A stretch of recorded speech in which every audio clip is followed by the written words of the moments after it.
నమస్తే అమ్మ, మీ పేరు? నా పేరు హరికుమారమ్మ. ఏం చేస్తుంటారమ్మా మీరు? ఏం చేయట్లేదు, మామూలుగానే అసెంబ్లీ సమావేశాలు చూస్తున్నారా?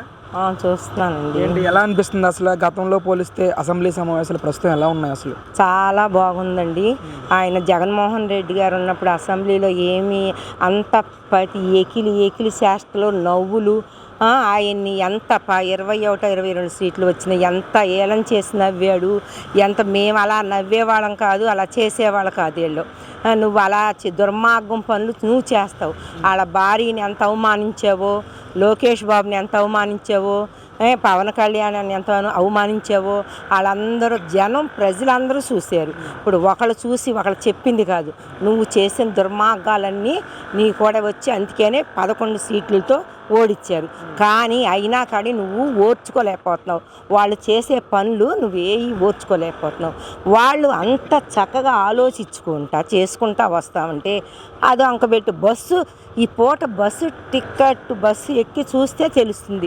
ప్రతి ఒక్కళ్ళు లేడీసు ఆధార్ కార్డు పట్టుకుని మాకు చంద్రబాబు నాయుడు గారు ఎంత బాగా చేశారని అసలు ఎంత ఆనందపడుతున్నారో. నేను 2-3 సార్లు ఎక్కాను.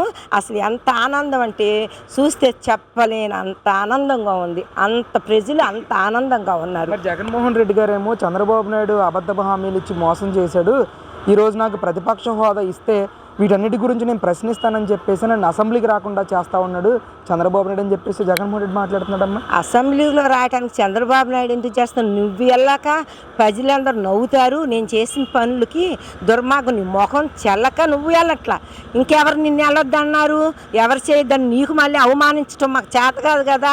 వాళ్ళ వంశంలోనే లేదు, వాళ్ళ కుటుంబంలోనే లేదు. వాళ్ళ కుటుంబం ఎంత బాగుందో అందరికీ తెలుసు.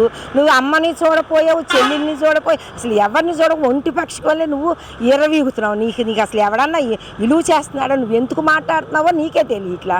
అలా చేస్తున్నావు నువ్వు. ప్రజలు అందరూ చూస్తున్నారు నిన్ను. అసలు ఎంత దుర్మార్గంగా అనుకుంటున్నారు. ఈయన అసలు సూపర్ 6 అన్నారు, ఏం చేయలేదు. ఎక్కిన రోజే మొదటి రోజే నామినేషన్ వేసిన రోజే నేను 4,000 ఇస్తానన్నారు. ఆయన అక్షరాల 4,000 రూపాయలు పింఛన్ ఇచ్చారు. 7,000 ఇచ్చారు ఫస్ట్ రోజు. ఆ రోజు జనం అందరు ఎవరు మర్చిపోలేదే. వికలాంగులకి 3,000 అయితే 6,000 చేశారు. ఏంటి, నువ్వు మీ అన్న క్యాంటీన్ కూడా పెట్టుకోకుండా సచివాలయం పెట్టి ప్రజలందరూ భోజనం ఎంత బాగా తింటున్నారు. ఈరోజు 5 రూపాయలకి అసలు భోజనం వస్తుంది. అసలు నీ ముఖానికి సిగ్గెట్టా లేదు. 5 రూపాయలకి భోజనం పెడుతున్నారే అన్న, ఒక టీ కప్పు రాదే. ప్రజలు ఎంత ఆనందంగా ఉన్నారు. అది చూసి నువ్వు వారవలేక ఏదో ఒకటి అనాలని నువ్వు వాళ్ళని అంటం తప్పితే ఇంకేం ప్రజల్లో ఏ మార్పు లేదు. ప్రజలు ఎంతో ఆనందపడుతున్నారు, చాలా బాగున్నారు ప్రజలు. అంటే మరేమో జగన్మోహన్ రెడ్డి గారు కనుక ఒకవేళ అసెంబ్లీకి వస్తే, గతంలో ఆయన చూశారు ఎలా మాట్లాడారు ఏంటి, అసలు ప్రతిపక్షంలో ఉన్నప్పుడు కానీ తర్వాత అధికారంలోకి వచ్చిన తర్వాత కానీ జగన్మోహన్ రెడ్డి గారి వ్యవహార శైలి ఏ విధంగా అనిపించింది? ఈరోజు ముఖ్యమంత్రి స్థానంలో ఉన్న చంద్రబాబు నాయుడు గారి వ్యవహార శైలి ఎలా ఉందండి? అసలు జగన్మోహన్ రెడ్డి ఉన్నప్పుడు నవ్వటం తప్పితే వాళ్ళందరూ కూర్చుని వెనకాల అందరూ అసలు ఆయన ఎంత బాధపడినిచ్చేటట్టు నువ్వు చేసేవు. అసలు హింస నరకం పెట్టినట్టు పెట్టేవే నువ్వు. ఒక తండ్రి లాంటి ఆయన్ని పట్టుకుని నువ్వు ఎంత అవమానించావో. నువ్వు ఊరికే పావు. ఆయన పాపం అంతా నువ్వు మూట కట్టుకుంటావు. ఆయన ఎంత లోకేష్ బాబు కానీ వాళ్ళు కానీ ఎంత గౌరవంగా కూర్చుంటున్నారు. 10 మంది ఎంత గౌరవిస్తున్నారు. నాయన ఈరోజు స్కూల్లో భోజనం అసలు ఎంత బాగుందో. స్కూల్ డ్రెస్సులు చూస్తూ ఉంటే ప్రైవేట్ స్కూల్కి వెళ్ళినట్టున్నారు పిల్లలు. రేపు ఎండాకాలంలో ఎంతమంది స్కూల్లో చేరతారు. ప్రైవేట్ స్కూల్లో వాళ్ళందరూ గవర్నమెంట్ స్కూల్కి వెళ్తారు. లోకేష్ బాబు అంత బాగా చేస్తారు అని ప్రతి ఒక్క పిల్లలు ఎంతో ఆనందంగా ఉన్నారు ఈ పూట. అది చాలా సంతోషంగా ఉన్నారు. ఏంటమ్మా, ఇప్పుడు కూటమి ప్రభుత్వం అధికారంలోకి వచ్చి సంవత్సరంన్నర కావస్తూ ఉంది. ఏంటి, ఇచ్చిన హామీలన్నీ కూడా నెరవేర్చారో వాళ్ళు? అసలు చంద్రబాబు నాయుడు పరిపాలన ఎలా అనిపిస్తుంది మీకు? చాలా బాగుంది. అన్ని హామీలు ఇచ్చారు కదండి. ఇంకా 1,500 రూపాయలే ఇవ్వాలి. ఆ ఒక్కటి ఇస్తారు. నిన్నేగా ఇప్పుడు ఆటో డ్రైవర్లకి 15, నువ్వు ఇచ్చింది 10,000. ఆయన ఇచ్చింది 15,000 ఇచ్చారు ఈ పూట. రేపు దసరాకు ఓపెన్ చేశారు. ఒక్కోటి చేసుకుంటా వస్తున్నారుగా. ఒక్కడికి నువ్వు ఇచ్చావు, ఒక్కడికి ఇచ్చేతలకి నీ తల ప్రాణం తోక్కొచ్చింది. ఆయన హామీ చేస్తే ప్రతి ఒక్కళ్ళు నవ్వారు. ఆయన చేస్తాడా చేశారు, చేయలేదు, ప్రజలందరూ చూస్తున్నారు. 3 గ్యాస్ బండ్లు. గ్యాస్ ఇచ్చింది ఎవరు? చంద్రబాబు నాయుడు గారు. నీ మొహం తగలై నువ్వు గ్యాస్ ఇచ్చావా? ప్రజలకు ఏం చేసావు? డ్వాక్రా పథకం పెట్టింది చంద్రబాబు నాయుడు గారు. దాంట్లో గ్యాస్ ఇచ్చింది ఆయన. ఈ పూట గ్యాస్ బండలు నువ్వు ఉన్నప్పుడు ఎంత? 1000 రూపాయలే అమ్మింది. అప్పుడు ఆ రోజు ప్రజలు ఎంత బాధపడ్డారు. ఈ పూట ఆయన 3 బండ్లు ఉచితంగా ఇస్తున్నారు. ఇంకా పథకాలు చేయింది అక్కడ. ఫ్రీ గ్యాస్ సిలిండర్ సంబంధించిన డబ్బులన్నీ కూడా పడుతున్నాయి అమ్మ. అందరూ ఆనందంగానే ఉన్నారు. ఒక్కొక్కళ్ళు మాత్రము అది బ్యాంకీ అకౌంట్లు తేడాలు ఉన్న మూలాన్ని వాళ్ళకి రావట్లేదు అంటున్నారు. వెళ్ళి చూసుకుంటున్నారు వాళ్ళు కూడాను.